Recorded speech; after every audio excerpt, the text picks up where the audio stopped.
बिबट समस्येबाबत मंत्रिमंडळ बैठकीमध्ये विषय घेऊ, बिबट समस्या कायमची सोडवण्यासाठी प्रयत्न करू, असं आश्वासन उपमुख्यमंत्री एकनाथ शिंदेंनी आंदोलकांना फोनवरून दिलं।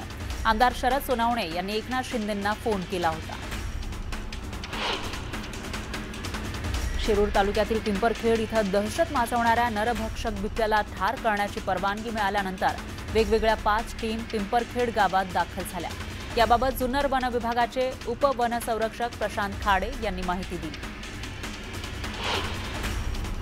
पुणे जिल्ह्यातील शिरूरमध्ये मानव वस्तीवर होत असलेल्या बिबट्यांच्या वाढत्या हल्ल्यांच्या निषेधार्थ मनसरमध्ये नागरिकांनी रास्ता रोको केला। नागरिकांनी पुणे नाशिक महामार्ग रोखला, त्यामुळे आंदोलक आणि प्रवाशांमध्ये शाब्दिक बाचाबाची पाहायला मिळाली। उत्तर पुणे जिल्ह्यामध्ये वाढलेली बिबट्यांची संख्या नियंत्रणात आणण्यासाठी जोपर्यंत शासन ठोस उपाययोजना राबवत नाही तोपर्यंत मंचर इथल्या पुणे नाशिक महामार्गावरील रास्ता रोको आंदोलन थांबणार नाही, अशी भूमिका खासदार अमोल कोल्हेंनी मांडली आहे। बिबट्याच्या हल्ल्यामुळे पिंपरखेडमध्ये नागरिकांनी कडकडीत बंद पाळला। तातडीने बिबट्याचा बंदोबस्त करण्याची मागणी यावेळी करण्यात आली। स्वाभिमानी शेतकरी संघटनेने विविध भागातील ऊस वाहतूक रोखली, तोडगा निघेपर्यंत कारखाने सुरू करू देणार नसल्याचा इशारा स्वाभिमानीकडून देण्यात आलाय। तर कोल्हापुरात ऊस दराबाबतच्या बैठकीमध्ये राजू शेट्टी संतापले। कारखान्याचे कार्यकारी संचालक उपस्थित नसल्याने पालखी पाठवू का, असा सवाल राजू शेट्टींनी विचारला। नाशिक त्र्यंबकेश्वर रस्ता विस्तारीकरणावरून वाद निर्माण झालाय। स्थानिक नागरिक आणि MMRDA मध्ये संघर्ष सुरू आहे।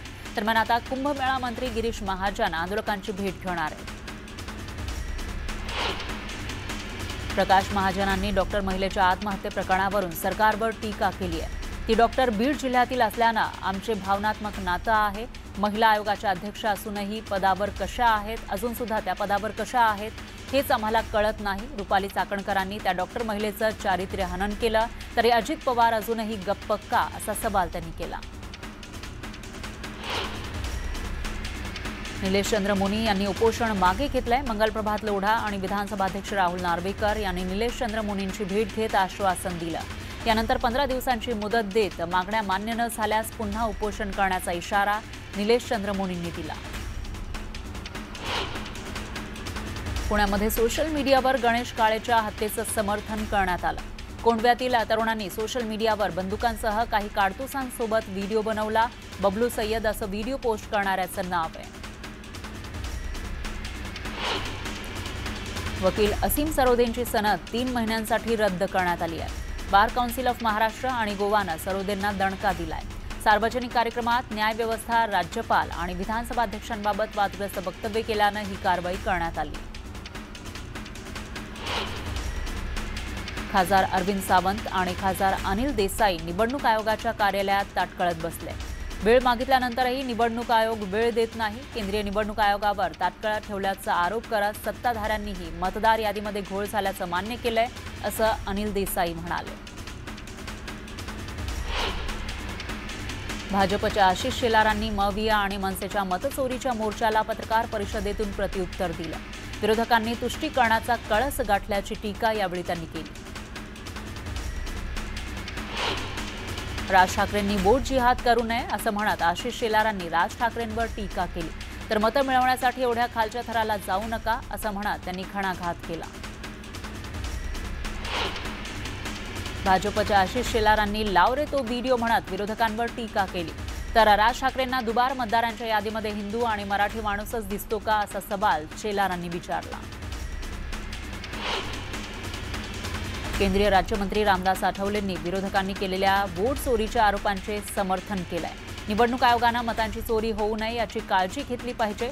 विरोधकांनी उपस्थित केलेल्या शंकांचं निरसन झालं पाहिजे, असं आठवले म्हणाले। तर मुंबईतला मोर्चा सत्याचा नव्हता तर पक्षाचा होता, असा टोला आठवलेंनी लगावला। आशिष शेलारांचं धाडस कौतुकास्पद आहे। त्यांनी एका दगडात अनेक पक्षी मारल्याचा पलटवार उद्धव ठाकरेंनी केला। तर शेलारांनी नकळत फडणवीसांना पप्पू ठरवल्याचा घणाघातही उद्धव ठाकरेंनी केला। मतदार यादीमध्ये दुबार आणि बोगस मतदार असल्याचं मान्य केल्याबद्दल आमदार रोहित पवारांनी मंत्री आशिष शेलारांचे आभार मानले। तर या मुद्द्यावर मुंबईमध्ये एकत्र संयुक्त पत्रकार परिषद घेऊ असं आवाहन रोहित पवारांनी आशिष शेलारांना केलं. मराठी माझी आई, उत्तर भारत मावशी, एक वेळ आई मेली तरी चालेल पण मावशी जगली पाहिजे असं वक्तव्य आमदार प्रकाश सुर्वेंनी केलं. प्रकाश सुर्वेंच्या वक्तव्यानंतर वाद निर्माण झाला. विरोधकांकडून टीका होताच प्रकाश सुर्वेंनी आपल्या वक्तव्याबाबत दिलगिरी व्यक्त केली. सांगलीच्या जत शहरामध्ये साखर कारखान्याच्या मुद्द्यावरून जयंत पाटलांचे विडंबनात्मक फलक लावण्यात आले. यावर विशाल पाटील आणि आमदार विश्वजित कदम यांचं कार्टूनही झळकलं. आगामी महानगरपालिका निवडणुकीची रणनीती ठरवण्यासाठी धुळ्यात राष्ट्रवादीची बैठक पार पडली. धुळे महानगरपालिकेची निवडणूक स्वबळावर लढवणार असल्याचं वक्तव्य राष्ट्रवादीचे सुकाणू समितीचे अध्यक्ष फारुख शाह यांनी केलं. खासदार वर्षा गायकवाड यांनी मोठा दावा केलाय. मुंबईच्या इतिहासातील सर्वात मोठा पीएपी घोटाळा झाल्याचं गायकवाड म्हणाल्या. मलाड पूर्वमध्ये 8.71 लाख चौरस फुटाचा 5,000 कोटींचा महाघोटाळा झाल्याचं गायकवाड म्हणाल्या. आळंदीमधील लिंक ईट स्टोअरचा सुरक्षारक्षक गोलू यादवनं राज ठाकरेंबद्दल अपशब्द काढल्यानंतर मनसे कार्यकर्त्यांनी गोलू यादवला चोप दिला. त्यानंतर सुरक्षारक्षकानं भाषा बदलत माफी मागितली. इंदापूर तालुक्यातील शंकरराव पाटील सहकारी साखर कारखान्याचा 36वा गाळप हंगामाचा शुभारंभ राष्ट्रीय सहकारी साखर कारखाना संघाचे राष्ट्रीय अध्यक्ष बाबूराव बोत्रे पाटलांच्या उपस्थितीत पार पडला. यावेळी कारखान्याचे सभासद, शेतकरी आणि विविध सहकारी संस्थांचे पदाधिकारी उपस्थित होते. चंद्रपूरमध्ये मोंथा चक्रीवादळासह झालेल्या पावसामुळे कापूस पिकाचं मोठं नुकसान झालंय. भिजलेल्या कापसाला बाजारात योग्य दर मिळत नसल्यानं शेतकरी आर्थिक अडचणीत सापडलाय. शासनानं याची गंभीर दखल घेऊन पंचनामे करून शेतकऱ्यांना नुकसान भरपाई द्यावी अशी मागणी शेतकऱ्यांनी केली.